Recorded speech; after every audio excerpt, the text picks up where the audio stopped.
Part 1, The Whispering Shadows. I stood there, my hand gripping the gnarled bark of the wise tree. Something had changed. The air felt heavier.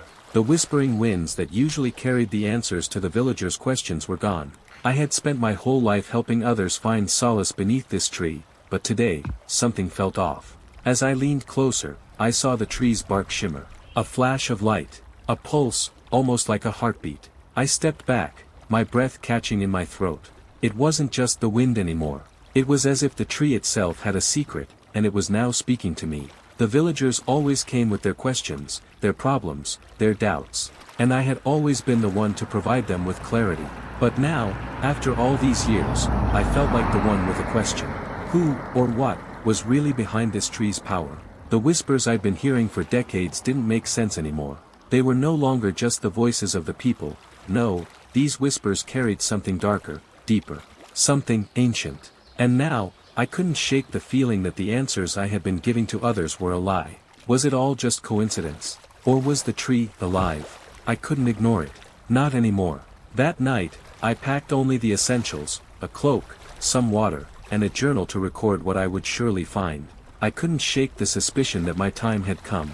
The tree wasn't just an object of wisdom anymore.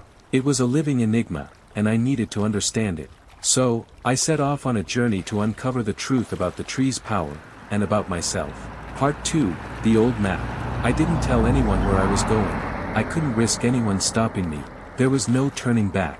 As I ventured deeper into the forest, I came across an old map, hidden beneath a pile of fallen leaves. It was torn, weathered, but unmistakably ancient. The map seemed to call to me, leading me down an unfamiliar path. A path that would take me farther from the village and closer to answers. With each step, the weight of my decision grew heavier. I wasn't sure what I was looking for, but I knew I was getting closer. The map led me to a secluded clearing where a strange stone pillar stood, its surface covered in carvings. I felt a cold shiver run down my spine as I reached out to touch it. The moment my fingers brushed against the stone, the ground trembled beneath me. The tree's power surged through the earth, sending a shockwave through my body. No one ever seeks the truth without paying a price, a voice whispered in my ear. I spun around, but there was no one there. Only the sound of rustling leaves and the distant echo of the tree's heartbeat. What was I really dealing with? A simple tree, or something much darker? Part 3, The Revelation. By dawn, I had reached the edge of a forgotten temple, its crumbled walls and broken statues telling a story of a time long past. But it was the symbol carved into the temple's entrance that caught my eye, a tree. But not just any tree. This one had eyes that seemed to stare right into my soul. It hit me like a punch to the gut. This wasn't a normal tree. It was a vessel, a creature, and I had been helping it for years, without ever knowing its true nature. The wise tree wasn't just answering questions, it was manipulating people, feeding off their hopes, their fears, their desires. I had been part of its game. I stepped inside the temple, my heart pounding in my chest. There, in the center, was an altar with strange symbols etched into the stone, and beneath it, the tree's roots twisted like a serpent, reaching deep into the earth, drawing power from something far older and more powerful than anything I had imagined. But why me? Why had I been chosen to help it all these years? What did it want from me?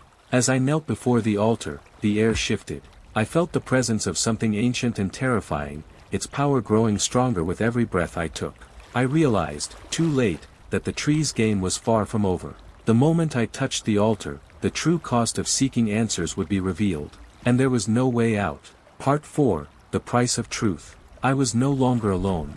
The ground beneath me cracked open, and from it, tendrils of darkness rose, wrapping around my legs, pulling me into the depths of the earth. I tried to scream, but my voice was swallowed by the darkness. The tree's roots were everywhere, tightening around me, whispering promises of power in my ear.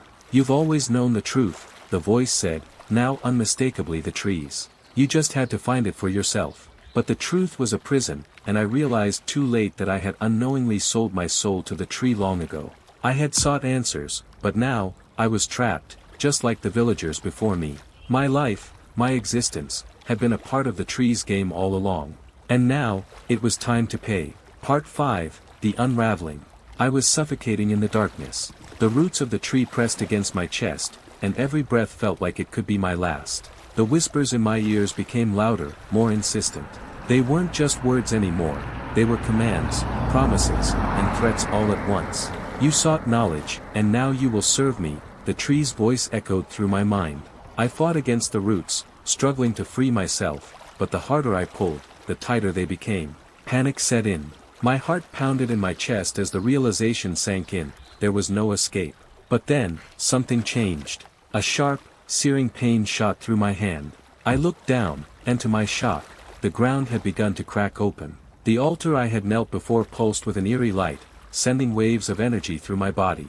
The roots recoiled, as if afraid of what was happening. Suddenly, I understood.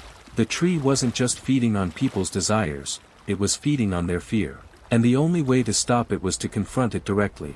To face the very thing I had been running from all these years. With all the strength I could muster, I reached out to the altar once more. The ground trembled beneath me, and for the first time, the tree's power faltered. I felt the grip of the roots loosen, but it wasn't enough. The tree was still alive, still hungry, still watching. Then, I heard it. A low growl, distant but growing louder. It wasn't the wind. It wasn't a trick of the mind. Something was coming. Part 6, The Final Choice. The earth cracked open wider, and from the fissures, a dark figure emerged, a shadow, tall and looming, with eyes that burned like fire. It was not human, nor was it of this world.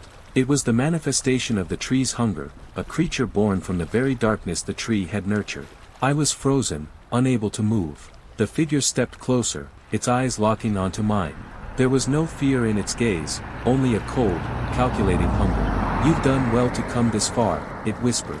"But now, you must choose. You can become one with the tree, feeding it for eternity, or you can sever its roots and end its reign."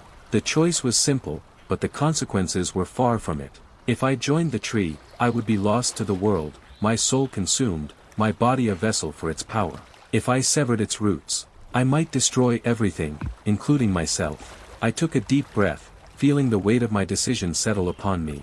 The tree had deceived me, manipulated me, used me for its own gain. But the power it offered was intoxicating, and I knew that the moment I chose, my life would change forever.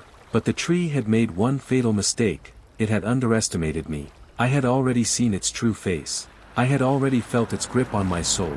And now, I would take the power back. With one final, desperate push, I grabbed the altar's edge, and as I did, the dark figure screamed in agony. The roots around me shattered, disintegrating into dust. The tree's power began to crack, its roots splintering, and I felt the weight of its centuries-old grip fade from my chest. The darkness receded, the figure vanished, and the forest was quiet once more.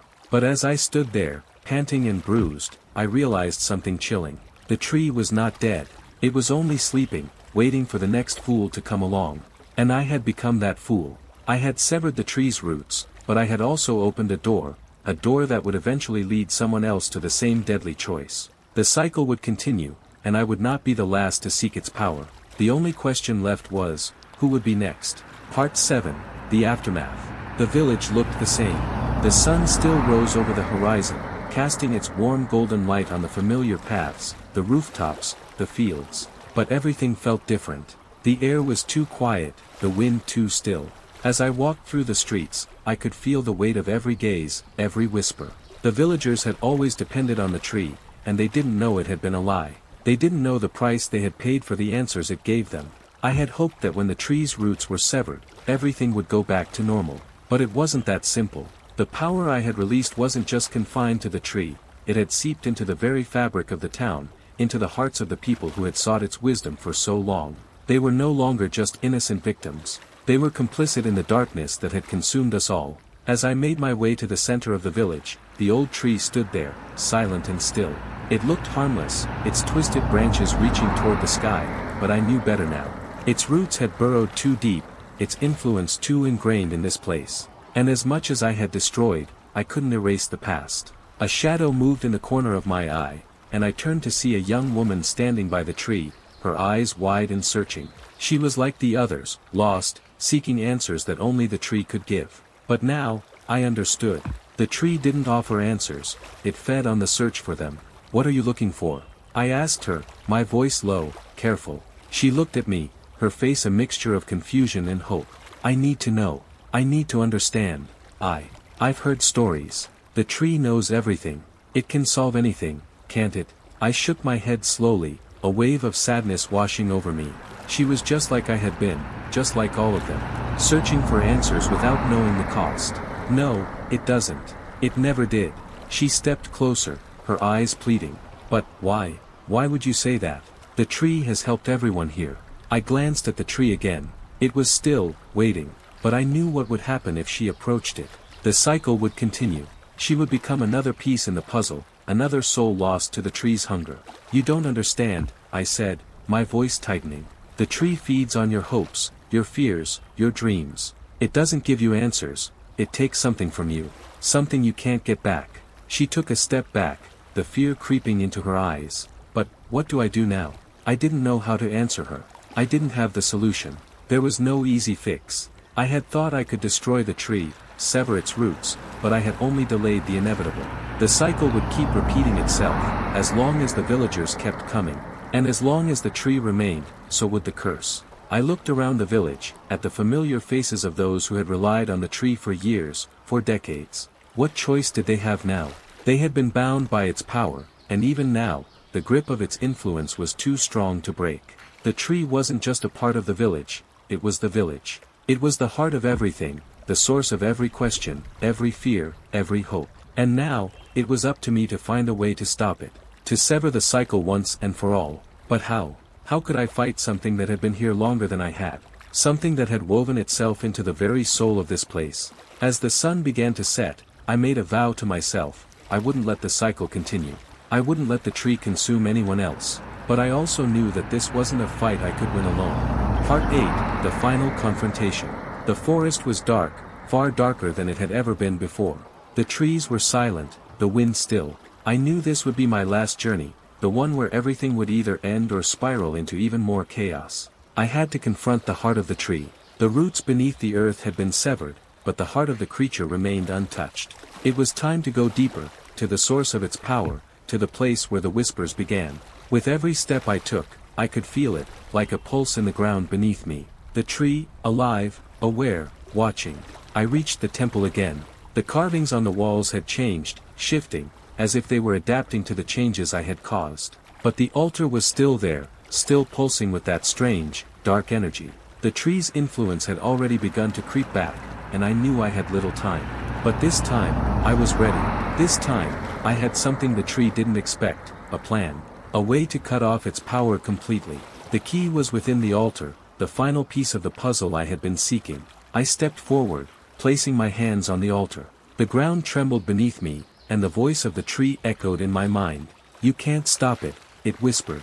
It's already too late. But I had come too far. I had paid the price. And now, it was time to end it all. With one final push, I activated the mechanism hidden within the altar. The roots beneath the earth screamed, the ground cracked open, and the tree let out a roar, a sound that shook the heavens. The power of the tree began to unravel, disintegrating into the air like smoke. The whispers faded.